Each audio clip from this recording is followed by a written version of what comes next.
Last week's recommendations were 2 volumes of epic poetry, serious works, tragical. This week's book is the complete opposite. It is light-hearted and funny. 100 Books You Must Read, number 54, Old Possum's Book of Practical Cats by T.S. Eliot. T.S. Eliot is probably better known for his more solemn poems, The Wasteland, The Hollow Men, and the love song of J. Alfred Prufrock. Old Possum's Book of Practical Cats has poems about cats with names like Jenny Anydots, Growl Tiger, Rum Tum Tugger, Mungo Jerry, and Rumple Teaser. Anyone who knows anything about cats, and people who are young, or young at heart, will love these poems.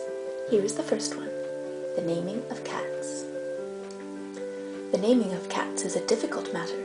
It isn't just one of your holiday games. You may think at first I'm as mad as a hatter when I tell you a cat must have 3 different names. First of all, there's the name that the family use daily, such as Peter, Augustus, Alonzo, or James, such as Victor or Jonathan, George or Bill Bailey, all of them sensible, everyday names.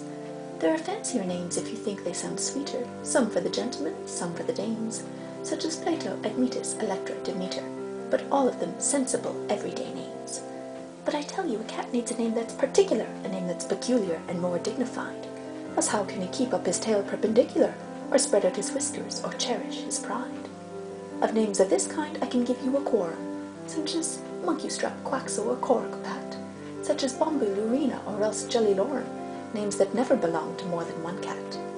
But above and beyond there's still one name left over, and that is the name that you never will guess, the name that no human research can discover, but the cat himself knows and will never confess.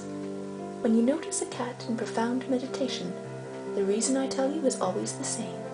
His mind is engaged in a rapt contemplation of the thought of the thought of the thought of his name, his ineffable, effable, effin ineffable, deep and inscrutable singular name. And now, just a little more poetry to brighten your day. The Owl and the Pussycat by Edward Lear. The owl and the pussycat went to sea in a beautiful pea-green boat. They took some honey and plenty of money wrapped up in a 5-pound note. The owl looked up to the stars above and sang to a small guitar. "Oh, lovely pussy, oh pussy, my love, what a beautiful pussy you are, you are, you are, what a beautiful pussy you are." Pussy said to the owl, "You elegant fowl, how charmingly sweet you sing. Oh, let us be married, too long we have tarried, but what shall we do for a ring?" They sailed away for a year and a day to the land where the Baum tree grows, and there in a wood a piggy wig stood with a ring at the end of his nose, with a ring at the end of his nose. "Dear pig, are you willing to sell for 1 shilling your ring?" said the piggy. "I will."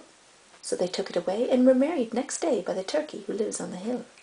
They dined on mince and slices of quince, which they ate with a runcible spoon. And hand in hand on the edge of the sand they danced by the light of the moon, the moon, the moon. They danced by the light of the moon.